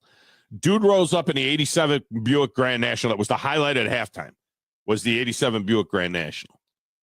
So he finishes it. I think the last song he did was something called Not Like Us. Or Joe, was it that other one? Turn TV Off or something TV like Off was the very last one, but Not Like Us was the big close one. to the end. Okay. So I'm trying to figure out what he's saying. So I decided to go check the lyrics. And this is the lyrics of a song. And this is allegedly some sort of English. This is the lyrics of the song. I mustard on the beat, ho. Anybody want to interpret that? Mustard on the beat, ho. Mustard is the producer of the song. Okay. That's the guy that came out with him whenever he started screaming mustard during the show. I never heard mustard. I didn't hear ketchup. I didn't hear mustard. I didn't hear mayo. I didn't hear anything. Debo, any rap N-word, he a free throw. Is he talking about Debo Samuel? Maybe he's talking about Debo Samuel from the 49ers? No? No, okay. Man down, call an amber lamps. Maybe that's ambulance. Call an amber lamps. Tell him, breathe, bro. Nail N-word to the cross.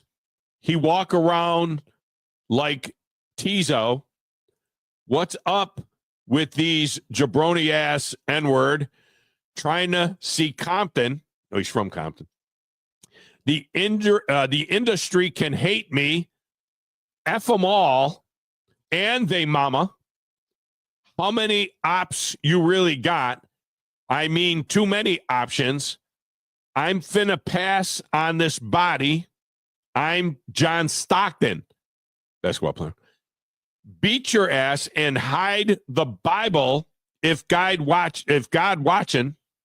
Sometimes you got to pop out and show N-word. Certified boogeyman.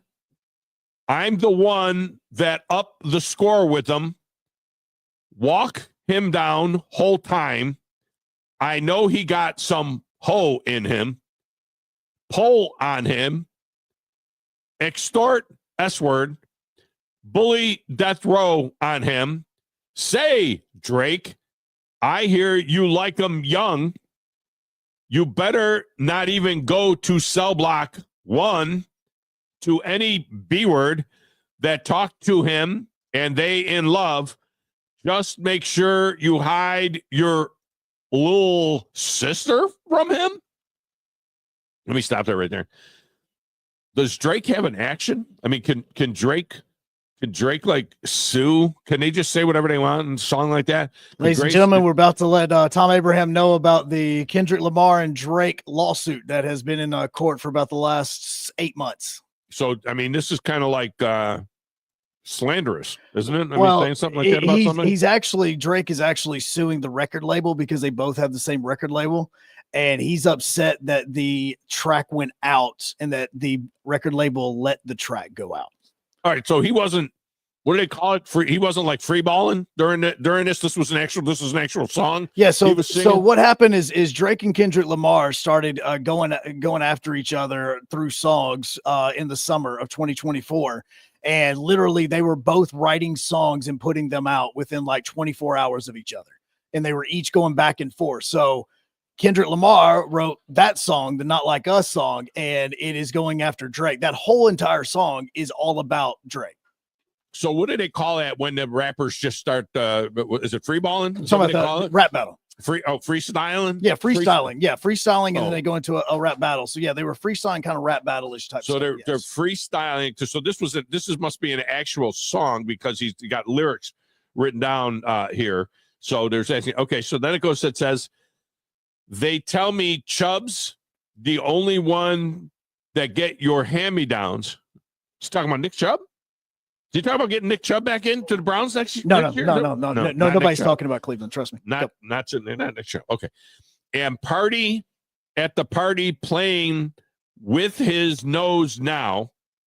And Baker got a weird Baker Mayfield? She's talking about Baker Mayfield now. She's talking about Chubb and Baker Mayfield. And Baker got a weird case. Why is he around? Certified lover boy, certified pedophiles. Wop, wop, wop, wop, wop. She's talking about my people now. Dot. F them up. Wop, wop, wop, wop. I'ma do my stuff. Why you trolling like a B word? Ain't you tired trying to strike a chord and it's probably A minor? They not like us. They not like us. They not like us. They not like us. They not like us. They not like us. Like that's verse 1 in the chorus. I never saw so many words that don't go together in my life. Like you putting words together. You just like taking words. It's like he's reading a dictionary. And you just taking words that aren't in a dictionary. They're just like putting them next to each other. And they don't make sense. They don't. And then the NFL is telling us that, hey, this is a family event. It's the Super Bowl. Hey, kids, go look up Kendrick Lamar and read his lyrics. If a guy said these words on the field, he would be thrown out of the game and fined, not paid multi-million dollars to perform this. If a guy said these words on the field, he would be fined 6 figures and suspended from the NFL. What do I know? Brandon is up next. Brandon, welcome to the show. How are you? Well, I was listening to you reenact slow-spoken words, so that's a first. Well, I'm just trying to read it like a poem. You know, a song is a poem, right, Brandon? A song is a poem. So I'm just trying to read it like a poem to see if it makes sense. I can't make it make sense. Well, we're making up breakup song titles for Taylor Swift on Joe's show earlier today. So I think I've got some that were better than what I had this morning. So I'm going to save those for tomorrow. I think Rihanna was more your beat. You did her My Umbrella song. I think that was more your strong suit. Oh, that's right. I remember the Umbrella song. Yeah, that was fantastic. Yeah, I'm big Rihanna. That's in my wheelhouse. Well, I got a question for you about Devontae Smith. With all that he's done now, granted this is just one Super Bowl, but the catches he's made, the things he's done with Alabama, yeah, and then what he's done in the NFL. Yeah. How close to the top of your list is he getting to be what you would say would be one of the most successful, well, I'd say clutch, one of the most clutch players at Bama and in the NFL that you've ever seen with all he's accomplished? I know what Derrick Henry's done. He hadn't captured a Super Bowl yet. No. Devontae Smith just needs to be one. Yeah, that catch was absolutely amazing. You know, I think that full body of work, you know, I still take Julio Jones and what he did in Atlanta, you know, when he was at his peak. He was the best, you know, he was right near, if not the best, right at the top of the game. You know, him and Larry Fitzgerald were probably the best receivers in the NFL for a period of time. Devontae Smith's not that guy. Devontae Smith will probably never be the best receiver on his team as long as A.J. Brown is there. So he won't even be the best receiver on his team, but he is clutch. He comes up with big plays. Now look, 2nd and 26. I mean, come on, he's wide open. 2nd and 26, he's just flat out wide open. That's just pitch and catch. That one there, it was amazing how similar in a way it looked. Other than the fact it was heavily contested, but it was a little bit longer. But it was, I think it was 46-yard play altogether, where 2nd and 26 was, what was it? 36, let's see, 16, the 25-yard line and a 41-yard play. So it was a 41-yard play versus a 46-yard play. He wasn't wide open, but you're never wide open in the NFL for the most part. That was a great play. It was a great play. Great job by him. Very happy for him. More happy for Jalen Hurts, though. I mean, that's like full circle for Jalen Hurts. It's sports serendipity that Jalen Hurts could do that after he was benched in a national championship game and watch Tua win that game and become, you know, legendary Alabama lore. And then for him to do that and become lore, Philadelphia Eagle lore. And I'll take it a step further. Tell me how Jalen Hurts isn't on a Hall of Fame path. I mean, he's got a ways to go. But Jalen Hurts, who we thought, like Jalen Milroe, we thought that Jalen Hurts would never make a good NFL quarterback. It was no doubt that Tua Tagovailoa would be a much better NFL quarterback than Jalen Hurts. And I think Tua is very good. But Jalen Hurts right now, he is starting to put together a Hall of Fame resume. He just is. I always felt like that because of his attitude that Hurts is by far better than Milroe. I felt like he needed more development, and that defense helped him out a lot. But I feel like he's got where he's got because of his attitude. Yeah. And I do think he's got better, and I'm happy for him. Yeah.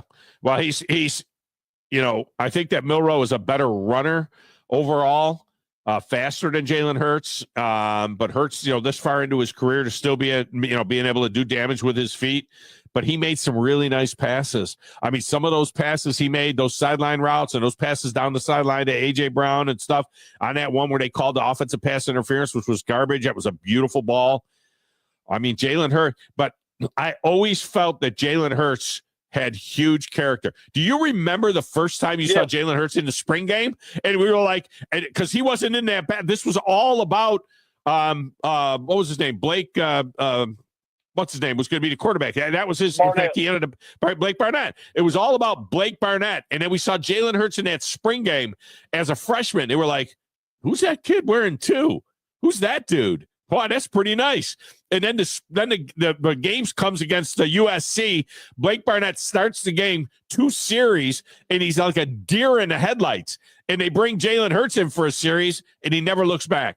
And it's like, damn. Jalen Hurts has always been that kind of a guy, And I hated it for. And I also always hated it for Jalen Hurts that they didn't beat Clemson and he wasn't the starting quarterback when he was 26-2 and he won that national championship game.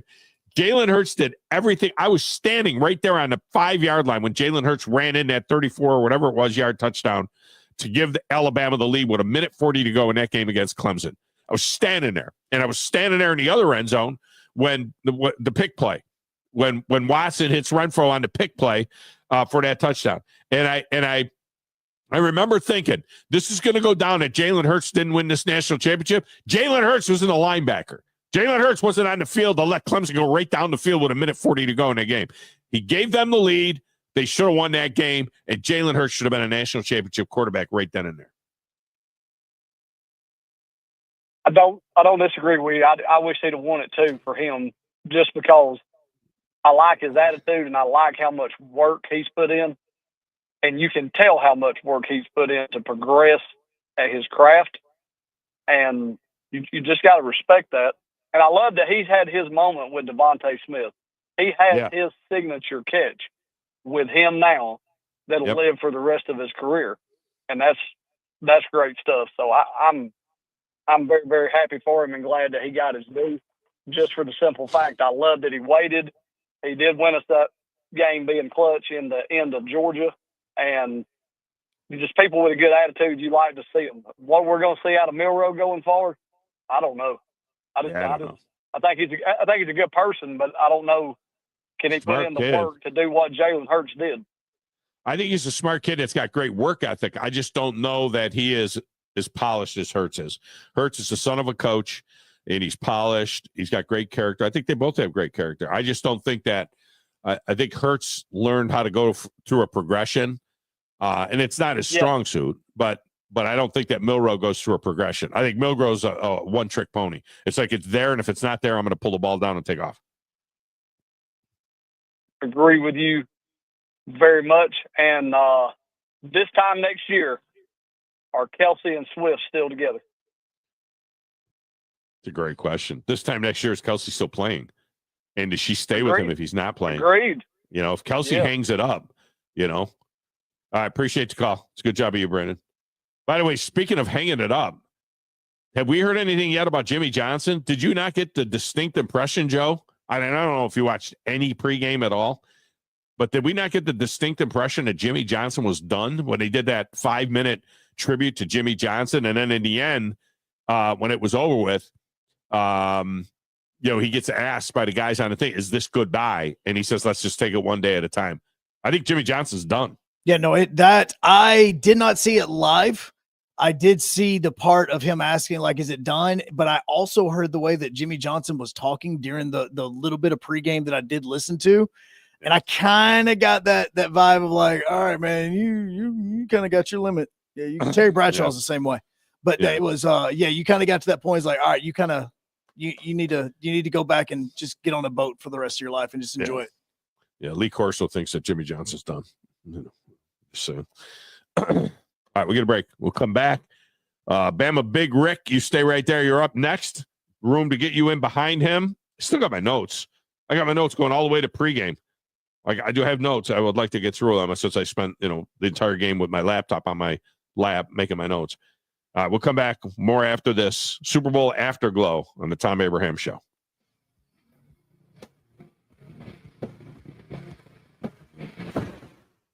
You're listening to the Thom Abraham Show with Joe Hunk on 97.7 ESPN The Zone. This is Brent Musburger's VSiN Action Update on 97.7 ESPN The Zone. For a limited time, GBank is offering a $250 bonus when you open a GBank Visa signature card. Apply today at vsin.com/GBank. The Eagles dominate Super Bowl 59, beating the Chiefs 40-22 as a 1.5 underdog. Philadelphia opened 6-1 to win Super Bowl 60. They're the favorite. Chiefs, Bills, and Ravens at 7-1, the second choice. Lions at 9-1. The Atlanta Falcons open at 65-1. It's Speed Week at Daytona, the 67th running of the Daytona 500 coming up on Sunday. We'll have the qualifying on Wednesday and the qualifying duels on Thursday. Kyle Larson is 10-1 to win it. Kyle Busch, Danny Hamlin, both 11-1. Ryan Blaney, Joey Logano, and Chase Elliott all 12-1. For more, go to VSIN.com. Mike Sennett, 97.7 ESPN The Zone. Eagle Masonry and Installation. It's right there in the name. Eagle is your one-stop shop for block, stone, or brickwork, monument signs, and outdoor kitchens and fireplaces. Eagle also offers the finest craftsmanship and insulation, including fiberglass or spray foam insulation, and of course, insulation removal. Philip Love and his team have years of experience, bringing the region the best in masonry and insulation services. For more information and a quote, visit insulatewitheagle.com or call 256-755-1556. Eagle saves you time. Eagle saves you money. Our customers trust us not only to find the right hardware, but to advise them on the technology that makes them more efficient. My Next Level team researches and discovers real solutions. Check-in software, HR, digital signature, and workflow software. It saves you money immediately. We hold your hand and stay with you through the transition. We're taking our customers to the next level in business process automation.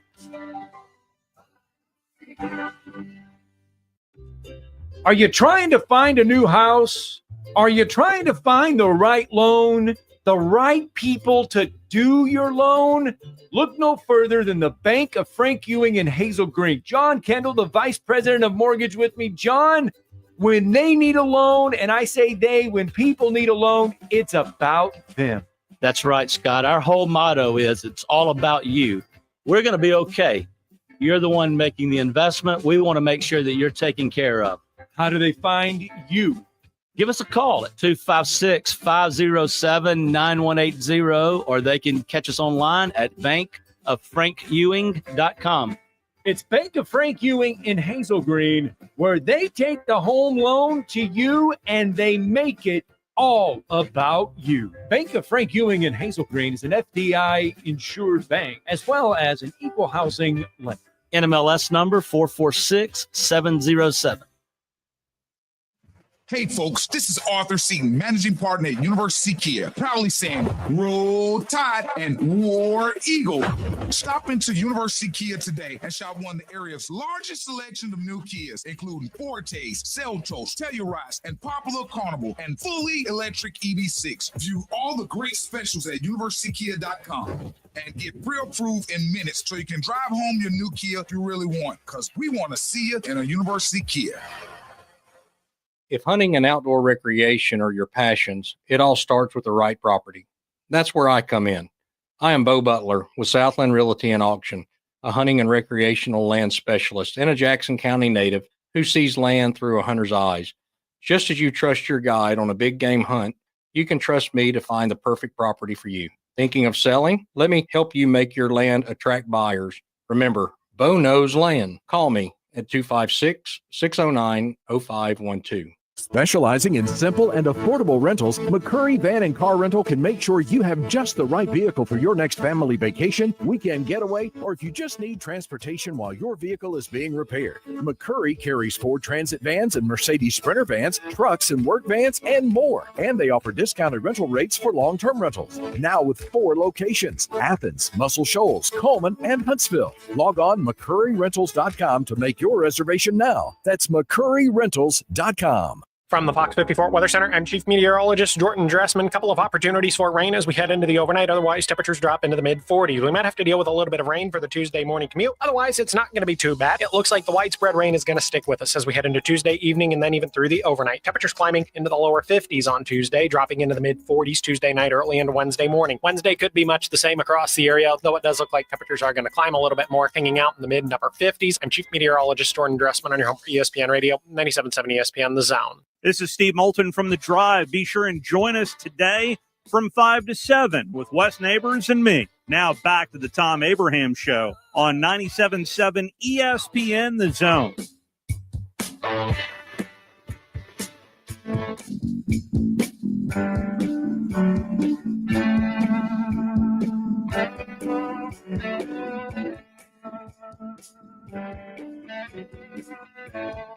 I believe that The Drive is at Full Moon Barbecue tonight. He said Full Moon Barbecue. Yeah. So go on down to Full Moon Barbecue. They can get there. It's a long drive. It's going to take, I was just going to say, it's going to take them a while to get there, right, from the radio station. Full Moon Barbecue, I mean, it's got to be, what, all of a tenth of a mile down the street? If you turn once or twice. Come out of the building and hit your head on Full Moon Barbecue's sign. This segment of the show is brought to you by Woody Anderson Ford's award-winning service department. They're there for your routine checkups to keep your Ford or other brand in perfect working order. And if you have a bigger problem, their expert service technicians are going to quickly diagnose it, and they're going to use state-of-the-art tools to resolve it. Services include preventative maintenance, checks on belts, hoses, and fluids, plus air conditioner, brake, and tranny repair. They do it all at Woody Anderson Ford. Go to WoodyAndersonFord.com. Make an appointment for the mobile service as well if you want to jump on board with that, or the quick lane service department if you're only available on the weekend or at night. It's Woody Anderson Ford. I got a lot of stuff to get to this afternoon, Joe, but I think I'm going to run to, should I go to the doc in the box and just get checked out? Maybe, because you can't go to your doctor anymore. You know what I mean? You got a doctor and you say, well, hey, let me just call my doctor and get in and have them check me out. But that doesn't work anymore. It's almost like you got to go to the doc in the box to get checked out for anything anymore. You just call up the doctor and say, hey, doc, my doc, Dr. Vinny Boombutts. You can't go down to the doc. It's crazy. But I think I'm going to go to the Walmart and I'm going to get one of them humidifiers. I didn't think about that. That will make, they don't make them hot anymore, do they? They just make like a humidifier. Isn't it cold steam? Do they make them more to like hot steam like they used to be with a humidifier? Cannot confirm the rumor. You got little kids. What are you talking about? Don't you have a humidifier in the house? We do. Like we do the vapor rub stuff, like on the bottom of the feet, man. We do that. Oh, okay. Or on the chest, like Vicks on vapor the rub. chest, You put it on the the Vicks chest. vapor rub. Yeah, do that stuff, man. Don't knock them right out. That'll Even if they're not sick. 256-576-4977 will get you into the show. Big Bama Big Rick couldn't hang out, so he's gone. David is up next. David, welcome to the show. How are you? I'm wonderful. I just needed to make a comment about that halftime show yesterday. Please do. It was so sickening, and actually just made me so angry at not for long league there. I got to where I don't watch pro ball at all to speak of, except that I did favor the Super Bowl. I just like March Madness. I don't watch a lot of, but nonetheless, I was so insulted. At least they took some of the things are getting a little bit better, but it is so ridiculous. And I thought it was anti-American. I could not believe that red, white, and blue deal. And my wife even walked through the room. She heard that, and she sat down and she said, "Goodness gracious, I can't believe that's the Super Bowl." And I said, "Why? You can't even hear what they're saying?" She said, "I understand the words." I thought, golly darn. Yeah. What is the world coming to? I didn't understand what they were saying. I don't know how much it was anti-American, because one of the things, I don't know if it was a protest song performance. I don't know if it was anti-American. I don't know if it was pro-American. I don't know any of it, because I don't know what the heck was going on and what they were saying. I thought the visual was pretty cool. I mean, I thought, the red, white, and blue dancers and things like that, but I didn't know if they were mocking America or if they were, this is just American expression, that you could do something like that. It was actually pro-American. It may have been pro-American, but it didn't seem like it was pro-American. What he was saying, a lot of it didn't seem pro-American. The words were not pro-American. Yeah, not the words that I just read. No, the words are anti-Drake, and the visual was pro-American. One song. Yeah, the visual seemed pro-American. I was just totally insulted by the whole thing. I think we need to get rid of Roger Goodell. Well, I think they ought to get Roger Goodell's made the league a lot of money. I just think that Rock Nation is a one-trick pony when it comes to the halftime show. Anyway, I was angered by the whole thing, and that's my statement. All right, appreciate you. All right. It was hard to determine whether it was. I know, they had the one dancer that unfurled that flag that's been banned for life from anything having to do with the NFL.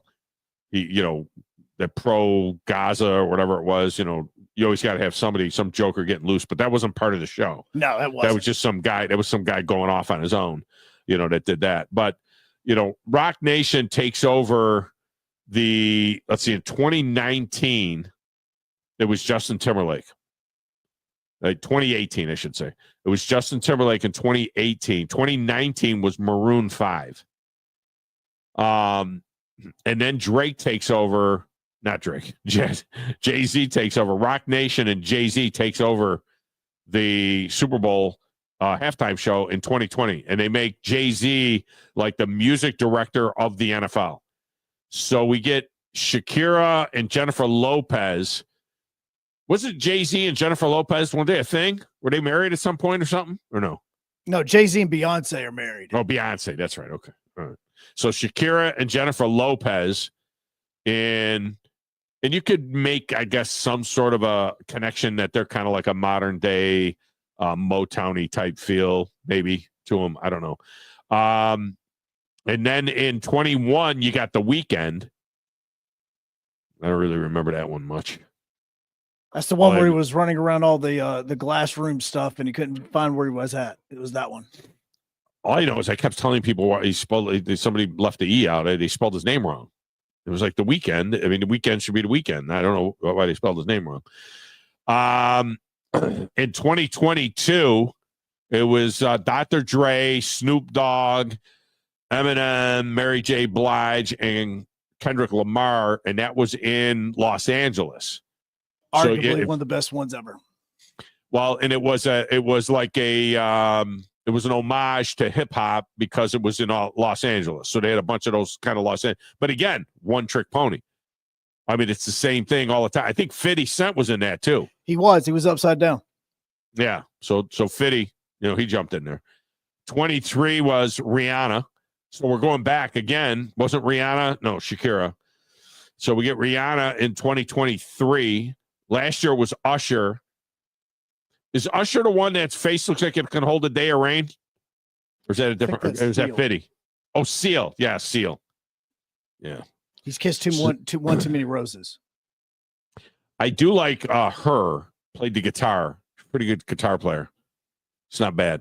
Well, Usher was the headliner last year, and it was Alicia Keys and her and Dupree and will.i.am and Lil Jon, Ludacris. It's always the same. It's always the same. And then Kendrick Lamar. Second time through. I don't know who SZA is. SZA? Caesar? What is that? I think it's SCA. pronounced. I can't remember exactly how you pronounce it. Again, that was another jab at Drake. Yeah. So apparently the whole concept of the halftime at the Super Bowl was to tear Drake down. Yeah. Maybe Drake will be next year. Maybe Drake will get his chance to. No, his career's probably not. Yeah. He may be done. He may be. Yeah, look, Kendrick Lamar basically buried him last night in the middle of the stadium. Yeah.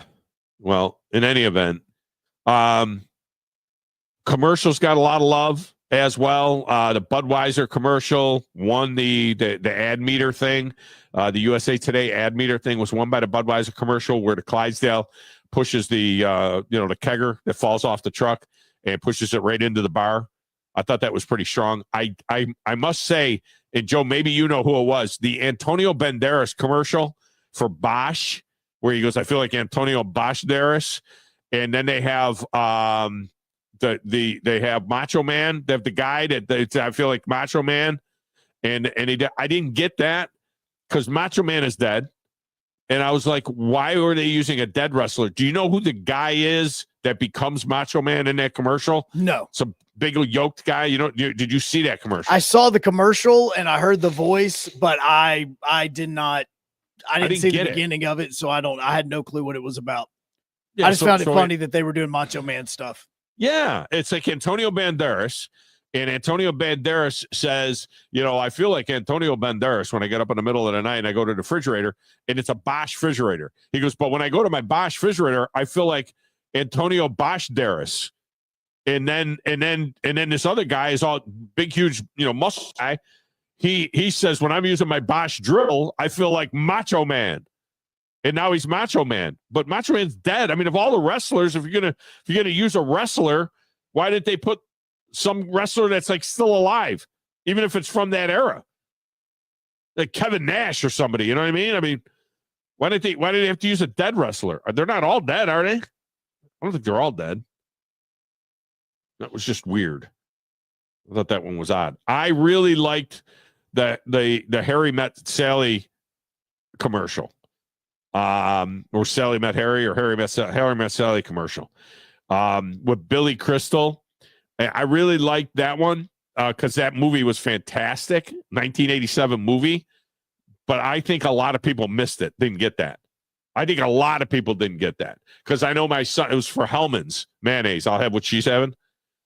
And one of my sons, who's 25 years old, texted me and he said, I don't get it. And I'm like, you'd have to meet When Harry Met Sally. I mean, it was I thought that one was really good. I thought Hellman's won the night with that one, but then, there were some other ones that came along. So that was my take on the commercials. Just some random notes. Okay. How much pregame did you watch? Like, when do you tune it in? The Super Bowl. How close to kickoff do you tune in? Last night was a little different because I was grilling beforehand. I actually I turned it on right at kickoff. Like, I got the notification that it had started and I turned it over because I was outside grilling. Yeah. See, I watch very little. I watch about a half an hour of the pregame, the last half hour or so, because they do want to see the national anthem and that kind of stuff. So that's when I turned it over. I was watching the Phoenix Open. The Phoenix Open is tradition that they played at beforehand. I watched the golf. The Phoenix Open was great. The problem with the Phoenix Open is they took a commercial break every 6 minutes. I actually timed it. Every 6 minutes they were breaking away. But and then I joined the pregame maybe a half an hour, 45 minutes or so before the game. I think that the 16th hole at the Phoenix Open, I think it's kind of becoming a bucket list thing for me. I think I want to do that. I have no interest, by the way, in going to a Super Bowl. I have never been to a Super Bowl. And I have no desire to go to a Super Bowl, especially now that the tickets are $5,500 a piece. And I have never been to a Super Bowl as a media member. I got zero interest in going to the Super Bowl. Honestly, it's just too good to sit. And if my team was ever in the Super Bowl, the Browns, I want to sit and watch it with my whole family. What are you going to do? Drop 30 gird and go to the Super Bowl? It's ridiculous. I've been to a World Series. I've been to the national championship games. I've been to playoff hockey. I haven't been to a Stanley Cup final, but I have been to playoff hockey games. I've been to a U.S. Open. I've been to a PGA championship. The Masters is on my bucket list. I think spending a Saturday, not Super Bowl Sunday, but spending a Saturday at the 16th hole at the Phoenix Open, that's rapidly moving up my bucket list game. I also thought that there was something up in the pregame, and Joe, you were grilling, so you didn't notice this. None of the guys in the pregame show were wearing a Super Bowl ring. Sean McVay comes on the show, and he does he's wearing his Super Bowl ring from 2-3 years ago, and it looked ridiculous. The thing is the size of an end table. It's huge. Terry Bradshaw has 4. Howie, Jimmy, and Michael Strahan have 2. Gronk has 4. None of those guys were wearing a Super Bowl ring. It had to be planned. Think about it. If you're at the Super Bowl and you're doing pregame at the Super Bowl and you're Jimmy Johnson or you're Michael Strahan and Howie Long and Terry Bradshaw, you're all, and Rob Gronkowski, you're all Super Bowl champions, and not one of them wore a Super Bowl ring. It was weird. It was also odd to find out that President Trump was the first president to ever be at the Super Bowl. Who knew? I didn't know that was a sitting president has never gone to a Super Bowl before. That was kind of weird. It was incredible that the Eagles, that Saquon Barkley could be shut down the way he was shut down, and the Eagles were dominating that game the way he was. He had 20 yards on his first 10 carries. They were dominating the game early, and I made a note. They had the ball for 15 of the first 20 minutes of the game, and they were only up 10-0. 10-0. And they were only up 10-0. They had to re-kick that kick. They called the snapper for moving the ball, which he didn't move the ball at all. And then Mike Pereira gets on there and said, well, the D-line never got into the neutral zone, so that the offense jumping, that's not the rule. If the D-line incites you to jump, whether they get into neutral zone or not, it still would be on the defense. But they said that the snapper rocked the ball or did something with the ball. I don't know what that was all about. One thing I did think was cool, Joe, I don't know if you saw this. They had a commercial. It was the last commercial before they went back to the stadium. And I don't know if it was the Jeep commercial. I don't know what commercial it was, but they were playing. And the commercial had John Denver's Country Roads under the commercial. And when they came back to the stadium, they played Country Roads, John Denver's Country Roads, in the stadium. And the entire stadium was singing the song. It was like an extension of the commercial. It was funny because my wife we were sitting there together when that one happened, and it went back to the game, and she goes, "Oh, they happened to be playing that song there. That was a cool coincidence." And I was like, "Yeah, no, that was planned. That was totally planned." Oh, no. That was absolutely planned. I was like, "Yeah, absolutely." She's like, "Well, how did they do that?" I said, "Look, I guarantee you that in the script that they went over, it says during this point, this is the song that you're playing at this time." She's like, "Oh, okay," because I thought it was a big coincidence.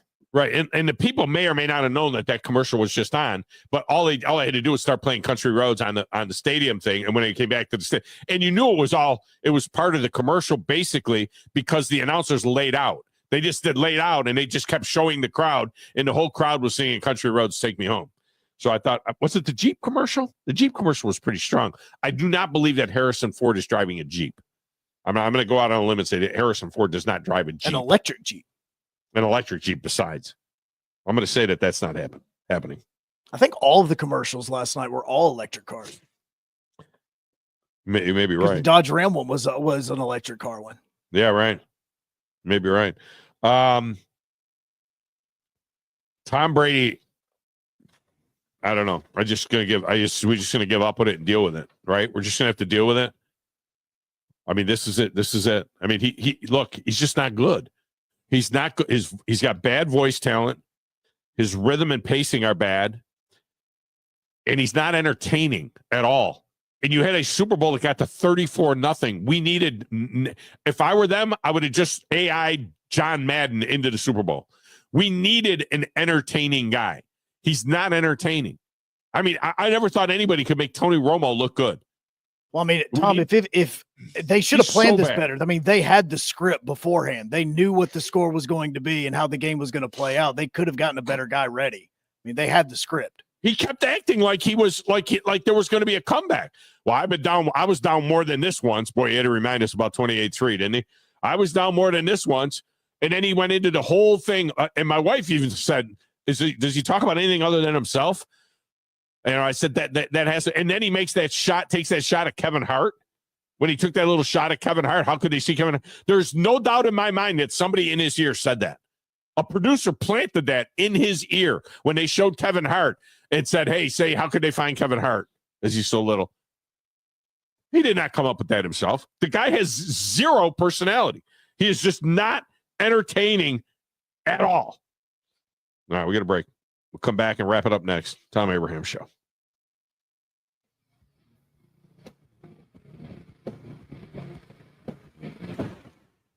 You're listening to the Thom Abraham Show with Joe Hunk on 97.7 ESPN The Zone.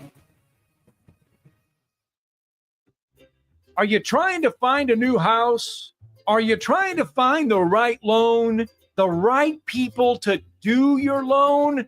Look no further than the Bank of Frank Ewing in Hazel Green. John Kendall, the Vice President of Mortgage with me. John, when they need a loan, and I say when people need a loan, it's about them. That's right, Scott. Our whole motto is it's all about you. We're going to be okay. You're the one making the investment. We want to make sure that you're taken care of. How do they find you? Give us a call at 256-507-9180, or they can catch us online at bankofFrankEwing.com. It's Bank of Frank Ewing in Hazel Green, where they take the home loan to you and they make it all about you. Bank of Frank Ewing in Hazel Green is an FDI insured bank, as well as an equal housing lender. NMLS number 446707.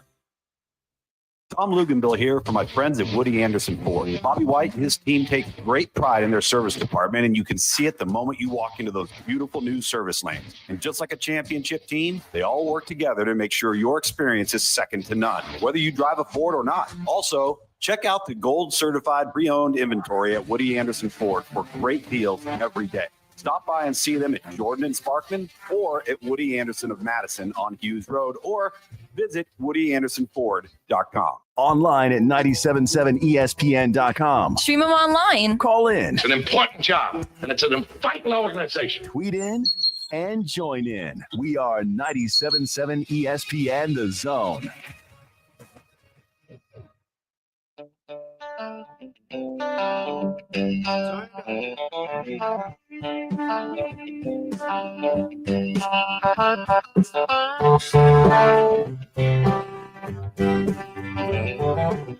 Final segment of the show is brought to you by the Orthopedic Center. If you have any orthopedic problems and are considering professional care, TOC is the only logical choice.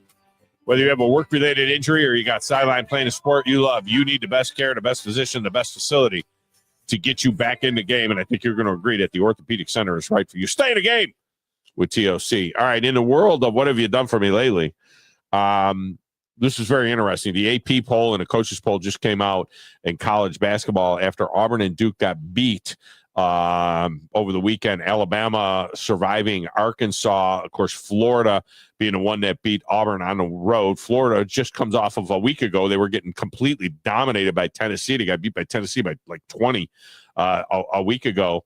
But the AP poll came out. Auburn hangs on to the top spot by 9 points over Alabama. So now Auburn and Alabama 1-2 in the AP poll with one game this week before they get together on Saturday in Tuscaloosa in what hopefully will be a 1-2 matchup by then, as long as Auburn can take care of business at Vanderbilt and bounce back with a win there.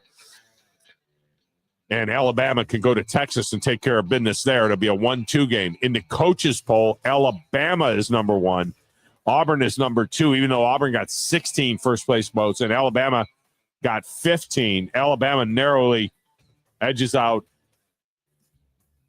Auburn in the coaches poll. These polls don't matter, though, right? The only thing that matters is to be a 1 seed. And in the coaches, they got Alabama, Auburn, Florida, Tennessee, 1, 2, 3, 4. How epic would it be if all 4 1 seeds ended up being from the SEC? That would be cool.